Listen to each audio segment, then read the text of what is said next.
The Summer of the Beautiful White Horse by William Saroyan.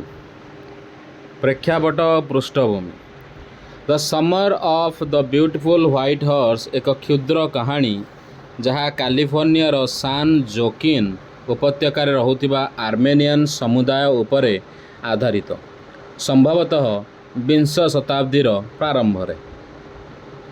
କାହାଣୀର କଥାବାଚକ ହେଉଛି 9 ବର୍ଷୀୟ ଅରମ୍, ଯିଏ ତାଙ୍କ ସାଙ୍ଗ ମରାଦ ସହିତ ଗାରୋଗ୍ଲାନିଆନ୍ ଜାତିର ଅଂଶ। ଏହି ଜାତି ଅତ୍ୟନ୍ତ ଦରିଦ୍ର ସତ୍ତ୍ୱେ ନିଜର ଅଟଳ ସତ୍ୟତା ପାଇଁ ପ୍ରସିଦ୍ଧ। ଏହି କାହାଣୀ ହାସ୍ୟ, ପିଲାଦିନର ମନୋଭାବ ଓ ନୈତିକତାକୁ ଏକାଠି ମିଶାଇ ଆର୍ମେନିଆନ୍ ପ୍ରବାସୀ ସମୁଦାୟର ସାଂସ୍କୃତିକ ମୂଲ୍ୟକୁ ଉଜାଗର କରେ। କାହାଣୀର ବିଶ୍ଳେଷଣ। ଘୋଡ଼ାର ଆଗମନ। କାହାଣୀ ଆରମ୍ଭ ହୁଏ ଯେତେବେଳେ ମୋରାଦ, ଯିଏକି ସମୁଦାୟରେ ସନ୍କି ବୋଲି ଗଣାଯାଏ, ମାନେ ବାୟା ପାଗଳ, ସକାଳେ ତାଙ୍କ ଘରେ ଏକ ସୁନ୍ଦର ଧଳା ଘୋଡ଼ା ନେଇ ଆରାମକୁ ଡାକେ। ଆରାମ ଖୁସି ହେଲେ ମଧ୍ୟ ସନ୍ଦେହ କରେ, କାରଣ ସେମାନଙ୍କ ଗରିବ ପରିବାର ଏପରି ଘୋଡ଼ା କିଣିପାରିବ ନାହିଁ, ଆଉ ସେମାନଙ୍କ ଜାତିର ସତ୍ୟତା ଚୋରି କରିବାକୁ ପ୍ରଶ୍ରୟ ଦିଏ ନାହିଁ। ତଥାପି ଆରାମ ନିଜକୁ ବୁଝାଏ ଯେ ସବାରି ପାଇଁ ଘୋଡ଼ା ଉଧାର ନେବା ଚୋରି ନୁହେଁ, ବିଶେଷତଃ ଯେହେତୁ ଉଭୟେ ଘୋଡ଼ା ପ୍ରତି ଅତ୍ୟନ୍ତ ଆସକ୍ତ। ସବାରିର ଆନନ୍ଦ। ଦୁଇ ଭାଇ ଗ୍ରାମାଞ୍ଚଳରେ ଘୋଡ଼ା ଚଳାନ୍ତି, ଯେଉଁଠି ମୋରାଦ ଜାନୁଆରଙ୍କ ଅର୍ଥାତ୍ ପଶୁଙ୍କ ସହିତ ନିଜର ସ୍ୱାଭାବିକ ଦକ୍ଷତା ଦେଖାଏ, କିନ୍ତୁ ଆରାମ ଏକାକୀ ସବାରି କରିବାକୁ ଚେଷ୍ଟା କରି ଖସି ପଡ଼େ। ସେମାନେ ଘୋଡ଼ାକୁ ଏକ ପରିତ୍ୟକ୍ତ ଅଙ୍ଗୁର ବଗିଚାର ଖଳାରେ ଲୁଚାଇ ଦିଅନ୍ତି। ଆରାମ ଜାଣିପାରେ ଯେ ମୋରାଦ କିଛି ସମୟ ଧରି ଘୋଡ଼ା ଚଳାଉଛି, ଯାହା ଏକ ଏକକାଳୀନ ଘଟଣା ନୁହେଁ। ନୈତିକ ଦ୍ୱନ୍ଦ୍ୱ। ଘୋଡ଼ାଟି ଜନ୍ ବାୟରୋ ନାମକ ଏକ ଅସିରିଆନ୍ ଚାଷୀଙ୍କର, ଯିଏ ଏକାକିତ୍ୱ ହେତୁ ଆର୍ମେନିଆନ୍ ଭାଷା ଶିଖିଛନ୍ତି।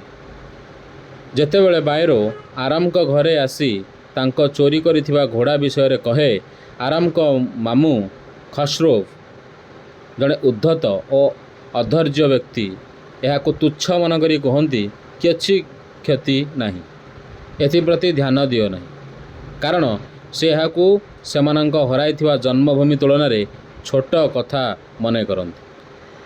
ଆରାମ ମୋରାଦକୁ ଘୋଡ଼ା ଆଉ କିଛି ଦିନ ରଖିବା ପାଇଁ ଅନୁରୋଧ କରେ, ଯାହାଦ୍ୱାରା ସେ ସବାରି ଶିଖିପାରିବ, କିନ୍ତୁ ମୋରାଦ କୁହେ ଯେ ଚୋରି ସେମାନଙ୍କ ଜାତିର ସମ୍ମାନ ବିରୁଦ୍ଧ।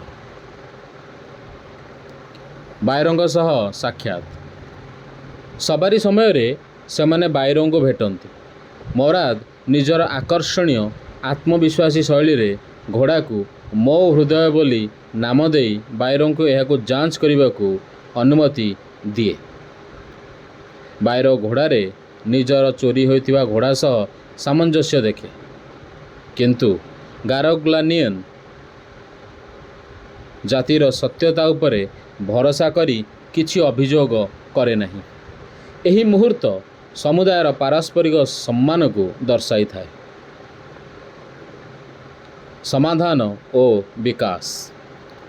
ବାୟରୋଙ୍କ ଭରସା ଓ ନିଜ ଅନ୍ତଃକରଣରେ ପ୍ରେରିତ ହୋଇ ଭାଇମାନେ ପରଦିନ ସକାଳେ ଘୋଡ଼ାକୁ ବାୟରୋଙ୍କ ଖଳାକୁ ଫେରାଇ ଦିଅନ୍ତି।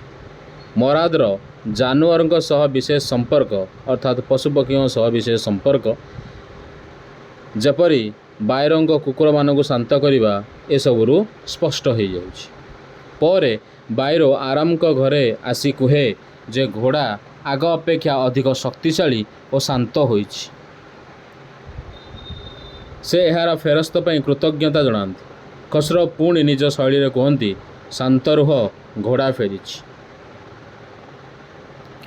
ମୁଖ୍ୟ ବିଷୟବସ୍ତୁରେ ରହିଛି ସତ୍ୟତା ଓ ନୈତିକତା, ପିଲାଦିନର ନିରୀହତା ଓ ରୋମାଞ୍ଚ, ସାଂସ୍କୃତିକ ପରିଚୟ ଓ ଉଦାସୀନତା, ନୈତିକ ଅସ୍ପଷ୍ଟତା। ପାତ୍ରରେ ଅଛନ୍ତି ଆରାମ, ମୋରାଦ, ଜନ୍ ବାୟରୋ, ମାମୁଁ ଖସରୋଭ୍। ପ୍ରତୀକାତ୍ମକତା। ଧଳା ଘୋଡ଼ା, ଗାରୋଗ୍ଲାନିଆନ୍ ଜାତି, ଗ୍ରାମାଞ୍ଚଳ କଥନ ଶୈଳୀ ଏବଂ ସାଂସ୍କୃତିକ ଓ ନୈତିକ ଅନ୍ତର୍ଦୃଷ୍ଟି ଏସବୁକୁ ତୁମମାନେ ନିଜେ ପଢ଼ିବ। ବହୁତ ବହୁତ ଧନ୍ୟବାଦ।